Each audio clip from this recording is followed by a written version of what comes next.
ধোয়া ওঠা ভাতের সঙ্গে এবার এটা খাবো। আমি এখানে একটা মাছ ভাজাও নিয়ে নিয়েছি।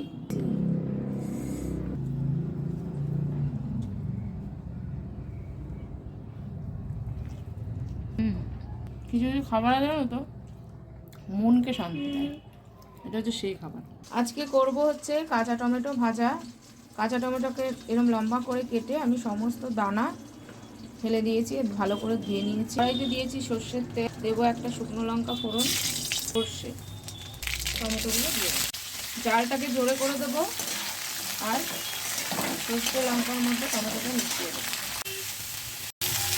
মাঝে মাঝে নেড়ে দেবো, 1 মিনিট পর পর নেড়ে দেবো। দেখুন আস্তে আস্তে কি সুন্দর দাগ ধরছে টমেটোটা। ব্রাউনি 4-5 মিনিট ভেজে নেব। 4-5 মিনিট ভাজার পরে দেখুন এরকম সুন্দর একটা ব্রাউনিশ কালার এসেছে। এবার আমি এর মধ্যে দিয়ে দিচ্ছি অনেকগুলো চেরা কাঁচা লঙ্কা। এটা কিন্তু স্পাইসি, টক টক ঝাল ঝাল হবে। দিয়ে দেবো হলুদ আর পরিমাণ মতো নুন। ভালো করে সব মিশিয়ে দিতে হবে। ঢাকনা দিয়ে রাখবো 2-3 মিনিট মতো, যাতে টমেটোটা সেদ্ধ হয়ে যায়। তো মিনিট 3 হয়ে গেছে, দেখে নিই। এই দেখুন টমেটো গলে গেছে।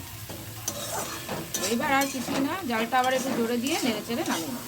একবার শুধু ট্রাই করবেন, বারবার খেতে ইচ্ছা করবে।